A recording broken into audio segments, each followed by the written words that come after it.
Good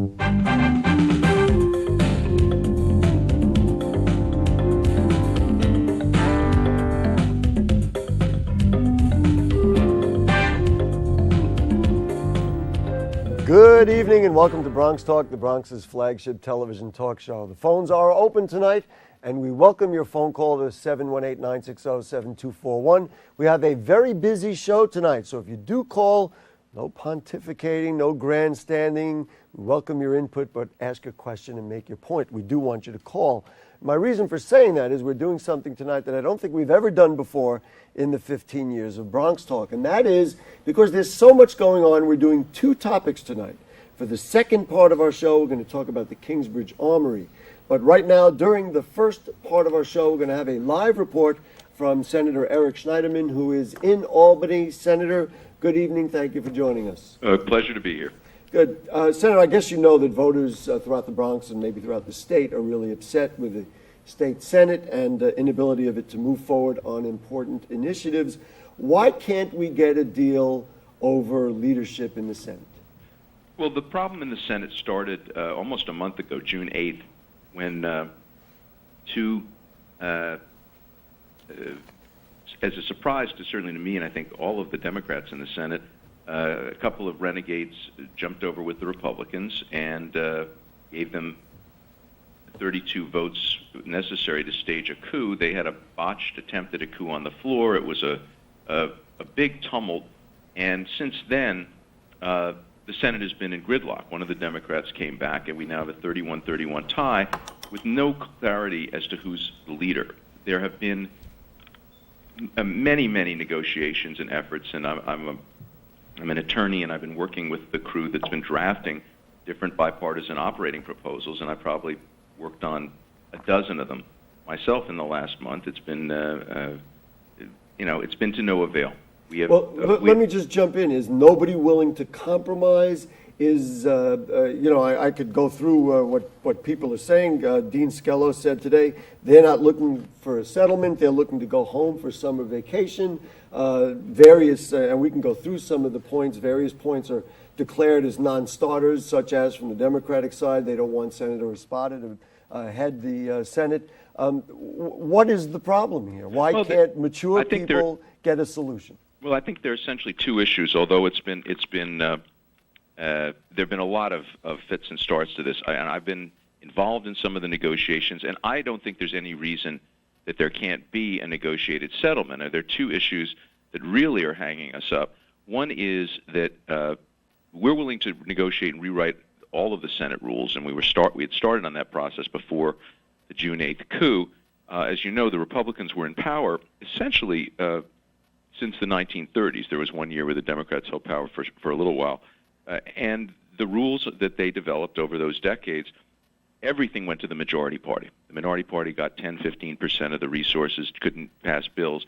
And we started to rework that. We're willing to rewrite all of the Senate rules, but that's going to take some time. So we have 2 points that we're willing to compromise on everything, except we want to start passing bills now. We want a working agreement so we can agree just to have a temporary presiding officer so we can pass legislation that is agreed to by both sides. The Republicans won't even agree to come on the floor to pass bills that are agreed to by both sides, like tax extenders, New York City sales tax, and things like that. The issue of Power for Jobs, which is this great program for subsidizing power upstate, things like that they won't come out for. And the second thing is we do not concede that the vote on June 8th was valid. I mean, it was they tried to elect Senator Espada to an office that didn't exist, which is, we don't think a court will uphold. We went to court. The court sent us back and said, you guys try and work it out. Now we're back in court because, frankly, we've tried to work it out, and it's not working. But the two issues that are hanging us up are, one, we don't want to take a break and stop doing any work while we try and rewrite all the Senate rules that took 50 years to get in the shape they're in. And two, we're not going to give up that Senator Espada becomes the temporary president of the Senate, one heartbeat away from being the governor based on this outrageous botched coup attempt on June 8th. Other than the fact that it certainly appears that you and your colleagues, your Democratic colleagues, don't like Senator Espada, maybe don't even trust him, and there can be other questions asked about him and his profile, what is illegal about the fact that senators at every level or elected officials at every level of government switch parties? What is illegal about it other than you're not really particularly thrilled with the outcome? Oh, no, this is not a matter of switching parties. First of all, he's remained a Democrat. What he did was put himself to a vote on the Senate floor to be the temporary president of the Senate, which is not a party job. That's a government job. That's the next in line under the New York State Constitution to be the governor. So the Republicans and Senator Espada tried to elect him to that high government post. And for a variety of reasons, we say that, it wasn't a valid vote. The motion wasn't properly before the House. And again, as I say, they tried to elect him to an office that doesn't exist. They split an office in two. So we're just saying he wasn't properly elected. He can sit with the Republicans. He's done it before. He switched over the last time he was in the Senate and sat with the Republicans. We're not complaining about that. We're just saying that as we go forward, we will negotiate rotating chairs to preside over the Senate. We will negotiate bipartisan agreements as to what bill you put on the floor. We will negotiate on any issue, but we're prepared to dig in a little bit about whether this guy, given all of the facts and circumstances, is next in line to be governor. Let me phrase it then a different way. Let's just say Frank Padovan or Dean Skelos or one of the others was the person in question here and not Pedro Espada, who frankly has had significant questions about his profile. Would you feel the same way, or is this really about this particular senator that you don't believe that he's qualified and therefore would throw up a smokescreen to say, you know what, we don't want him to be the senator? Oh, no, not at all. President. I mean, this is a problem that has to do with the legality of the vote, but and I think ultimately that probably gets resolved in court. I think the other factor to keep in mind, though, is in a way it doesn't matter. That issue is kind of an issue that we wish the Republicans would put to the side, because even whatever the legality of the vote on June 8th, a few days later, the other Democrat who'd switched came back to the Democratic fold, gridlocking us at 31-31. So whether or not Senator Espada properly had 32 votes on June 8th, it doesn't really matter. We need to have a bipartisan operating agreement to move forward at 31-31. Now, he could, decide to come back to the Democrats, or someone else could leave. As long as it stays 31-31, it doesn't really matter what happened. I mean, they are insisting that we give in on saying that he's the president of the Senate. And we're saying, you know what, we don't agree, but put that aside, 31-31, we have to have a way to go forward no matter who's the president of the Senate, because neither side has enough votes to pass a bill. And so when you put out, or in the discussions, you have some dialogue and says, okay, let's put that aside, we'll deal with that in a moment, but we want to come up with some leadership agreement now, what is the response from the Republicans? They will not agree to put that aside and have us choose alternating presiding officers and floor leaders, which is something that's been done in other states where they had gridlock. They will not agree to move along and pass bills until we recognize the June 8th vote and Senator Espada's presidency of the Senate, and until we completely rewrite the rules. So we're stymied by the fact that they will not give up on the June 8th vote. But you know what? I think that the pressure on them to pass some of these laws, and this is particularly acute for some of the upstate senators, a lot of their local governments can't get their sales taxes extended, can't get their bonding authority, and it's really starting to hurt them. And I honestly believe that within the next week, it's going to be hard for them not to come to the table. Yeah, we've had to rewrite our education system, as well as today the mayor talked about some draconian cutbacks in personnel and city personnel because of this. So I think everybody across the board is taking some blame. My sense from reading news reports just today was that Governor Patterson was urging you and your colleagues to ease up on the notion of Senator Espada and the president of the Senate question so that you could move forward. Two-part question then, is the governor showing sufficient leadership here to help you get this solved? And then the second part is, if he insists, you know what, you ought to ease up on that, would you do it in the name of just getting a deal cut? Well, sure, and we've already given up on, or not given up, but we've put everything on the table. I think that what the governor was saying, and he's been trying hard to get a deal here, what the governor was saying is we really need to relax on the issue that's a very personal issue for some folks, not so much for me, but there are a lot of people who have strong personal feelings on this on both sides of the aisle, and I think he's trying to get everyone to the table. Senator Spada is now one of the leaders of the Republican conference, and we may not agree with that choice, but he's entitled to that. That doesn't mean that the governor is not really urging what I've been urging, which is that the Republicans should put the issue of the June 8th vote aside and let us pass some bills. It doesn't mean the negotiations are over, but when, he's Senator Skelos, you quoted him as saying, that we want to go home for the summer. It's not that we want to go home for the summer.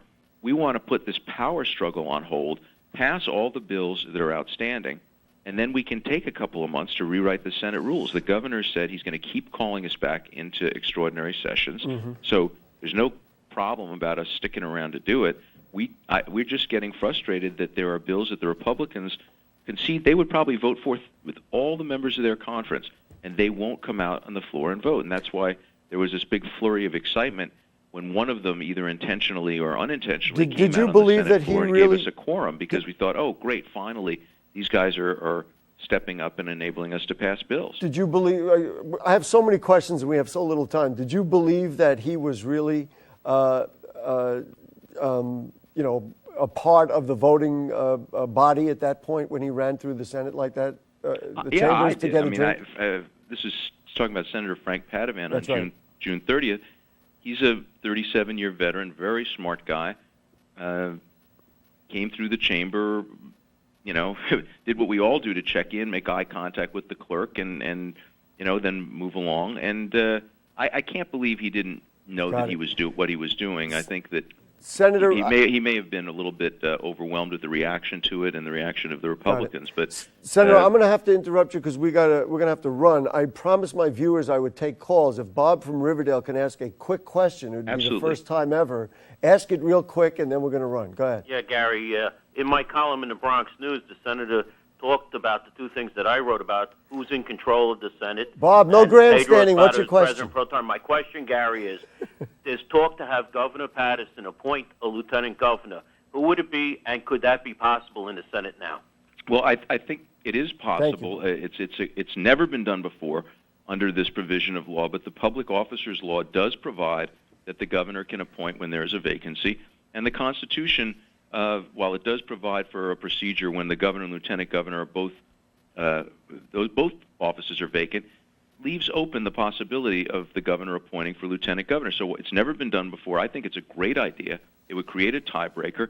And as to who it would be, I don't know. I mean, that's up to Governor Patterson. I think there are a lot of able people out there. Gary has volunteered to serve, is my understanding, as the tiebreaker in the Senate, although that would require being in Albany a lot. But I think it's a great idea. It just has come up in the last week, and I'm hoping that the governor is going to take a serious look at it. Senator, we got to run, but thank you so much. I'm sorry. I'd love to have some more time. Maybe I can come back on. Yeah, absolutely. This is just so huge, and you're joining us, as I mentioned to you before the show. I think this is the first time the people of the Bronx really got to hear from one of their senators, and so I just think it's great you joined us tonight. Well, my pleasure. I'll come back whenever you want me. Great. Thank you so much. We're going to take a short break, and then equally as important an issue to the people of the Bronx is the Kingsbridge Armory. We'll do that in just a second. More Bronx Talk after this.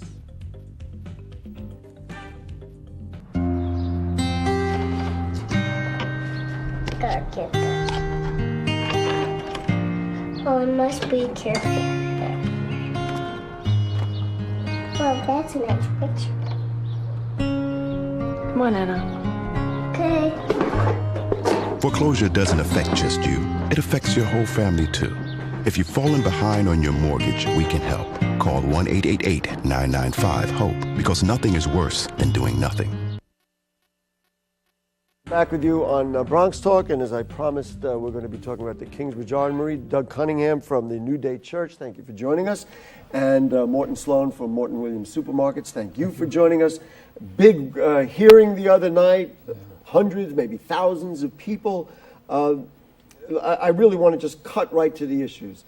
Doug, related companies said the wage issue is a non-starter. And why would you want to ask them to pay a non-competitive rate? Well, I think it's difficult for them to say it's a non-starter because it's a public project. This is a public armory. There are millions of dollars of tax subsidies already in the project. It's, they got the armory for $5 million. They owe it to the people of the Bronx to make sure that this is a project that benefits the people of the Bronx. And, 1,200 jobs, 30 hours a week, no benefits, minimum wage jobs, that's not what we need right now.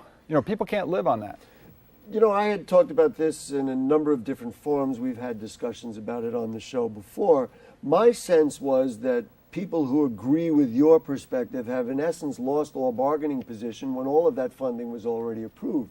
It's not like you or others can say, if you don't approve our ideas on wages or schools or anything else, you won't get this project. They've got the funding they need. Do you have any leverage here, or are you just kind of making your point and hoping for the best? Well, the project needs to be approved by public officials. It needs to be approved by the community board. It needs to be approved by the Bronx Borough President and the City Council. And we're assuming that these public officials who represent the people of the Bronx are going to stand up and, argue that we need living wages, that our people are paying half their income on rent. We've got all kinds of issues that need to be resolved. Let me give you the opportunity to basically lay out what you think a fair agreement would be. What would you like to see out of the negotiations with the Kingsbridge Armory for a community benefits agreement? Well, first of all, we think the 1,200 jobs that they're offering ought to be living wage jobs.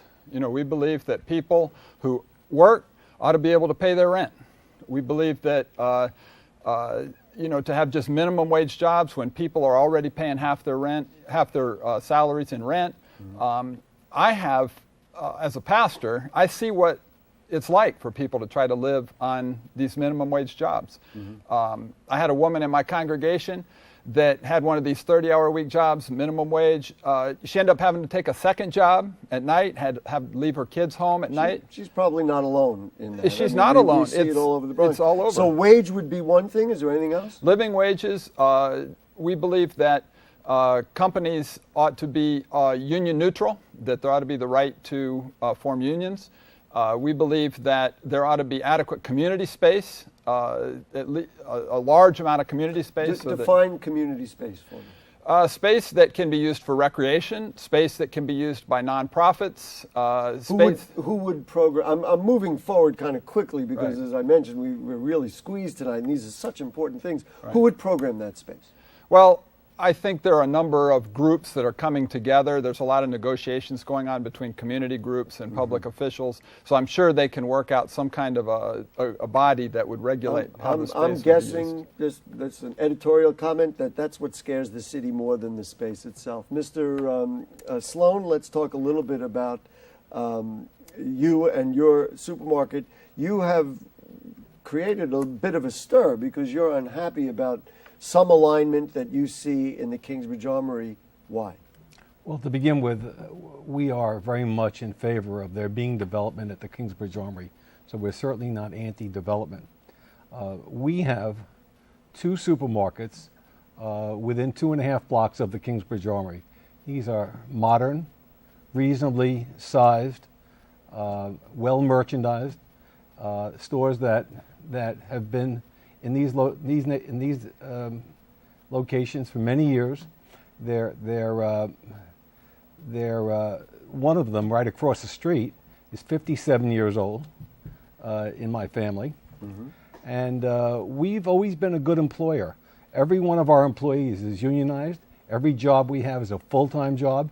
Every employee gets progression increases. Every employee in our company gets retirement plans and medical benefits. So why do you see this project as a threat to what appears to be a reasonably well-run business in the Bronx? Because if you put a store across the street... They're talking about putting, we haven't established that, okay. They're talking about putting a supermarket in the Kingsbridge Armory. Well, that's an interesting question, an interesting point. Because in order to get approval from the city, Related made a commitment to the city that it would not put any businesses in that competed with local retailers. Right. No sooner did they get permission from the city, then they announced that they're going to put in a 60,000 square foot supermarket. Mm-hmm. Now, between our two stores, we only have 50,000 feet, and they're not they're not So they're together. already swallowing that up So, in one and for fell them to swoop. for them to be reasonably successful, and they'll put in a giant mega store, they'll have to take business not only from us but from the whole community. Enough so that we would not be able to survive. I don't know if you can answer this question, and maybe some viewers know more about it, but the way I read it in the local press was that it was community members who petitioned or requested of the community board to make that request, and Related says that's why we included the supermarket. It wasn't us just looking for a way to add business or put this element in our project, but in fact we were requested to do so, so we did. Well, that's very clever of Related to say that, because You don't believe it? Well, I believe that in a community of tens of thousands of people, there will be some who will take that position. The vast majority of people don't want to see the jobs that we have lost. We not only hire people for our stores, but we have our office there. We have our hiring office and our bookkeeping staff. We have 20, besides the 150 employees of the two stores, we have another 25 people who have offices at that location, which would disappear from this area. We have 450 employees in our company who live in this general area out of 700 employees. These are good paying jobs. What the few people who have made the proclamation in advancing the idea of a food market have neglected is the harm it would do to the residents and citizens of their own community. Related has been very clever and has approached and reached every single person in the most gross way. Let's go to the telephone. I'm so thrilled because he was one of the people invited, but we're just so busy tonight and so many people wanted to come on. Fernando Tirado from Community Board 7 calling in. I'm sure you have a lot to say about the Kingsbridge Armory. How are you, Fernando? Do we have him? Hi, I'm fine. How you doing? We're doing great. Thanks for calling in. What do you hear? What do you like? What do you want to say? Well, I just wanted to say that there's a lot of assumption as to what's being said, and especially with regards to the supermarket. The community board didn't make up, or Related didn't approach the community board with a request to put in a supermarket. I mean, the information was taken out of the Department of Health's own assessment of the community and food deserts throughout the Bronx. The City Planning Commission, the City Department of City Planning is looking to implement a fresh zoning proposal because of the need for fresh foods in supermarkets. And the other thing is, nobody's actually said let me ask you something that it has about to be that. a supermarket. Is there another way of handling it so it wouldn't compete with Mr. Williams in what appears to be a well-run business in the Bronx? In other words, go to Mr. Williams and say, we now have a request. Can we do something to work with you or partner with you to build rather than give it to a company that potentially could swallow him up? Of course there are options. I mean, one of the options that the community board first proposed was to have Morty Sloan move his operation into the Armory. Would you be interested? Would you be interested in doing that? Response at that time was that's not an option. Hang on, let's ask. The reason it's not an option is that we have two investments in two stores amounting to many millions of dollars. They're perfectly legitimate modern supermarkets, and for us to shut them down and remain responsible for the rents for 15 years or whatever else is on the lease, and then go and build a store for $12 million. But you just finished saying that it's about meeting the community's Excuse needs. me. There's a serious health need that needs to be Fernando, met, and that's not being proposed. Let him finish that. Right. For us then to build a store in the Armory so that Related can get $12 million, can get the rent from that, is really not in the good interest of anybody. Certainly not in our interest. Fernando, could there be a way to get those issues that he brought up dealt with so that he could actually move rather than just say, hey, go ahead, move into the Armory? Of course.